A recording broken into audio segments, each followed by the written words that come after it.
I never let people call me a single mom by my title. I'm Lisa Nichols, who happens to be a single mother.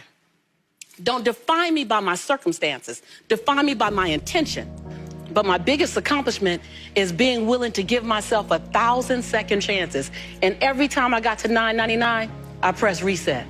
I went to the same conference 42 times. And there I raised $532,000 in capital for my company to start my dream. And my dream was to transform teen lives. I got fired from 5 different jobs. I was broke and I was broken. Yeah. And then I got pregnant with my son unexpectedly.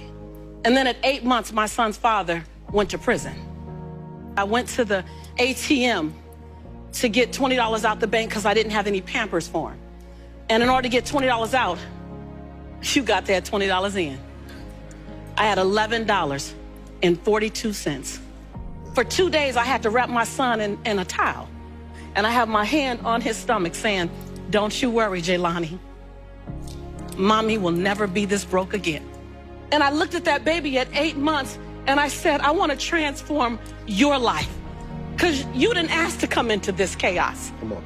As an African-American male child in South Central Los Angeles with a single mother whose father's in prison, he had a 66% chance of going to prison himself. Not on my watch.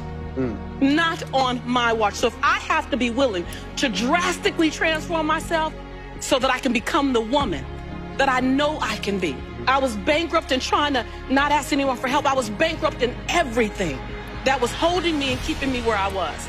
I've always talked a good game, but I wasn't doing anything with my gift. And all that thing about potential, I was tired of having potential. I wanted to have my now. My grandmother said that conviction and comfort don't live in the same block. If you're going to be convicted about something, you might have to go through some discomfort. But if you want to stay comfortable, why don't you just relax where you are, because that's where you're going to stay. Right. And so are you willing to reinvent who you are? Are you willing to kill away the procrastination? Are you willing to kill away the excuses, the blame game? Yeah. I didn't ask permission. I gave notice. Yeah. At some point, I have to stop asking, can I be great? Can I be brilliant? Can I be okay and still be accepted?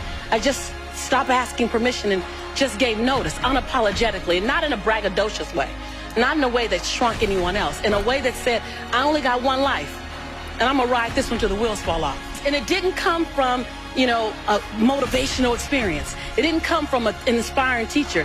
It came from hitting rock bottom. And that was the beginning of me rescuing myself. I realized that I am my rescue. No one else is my rescue. I am my rescue.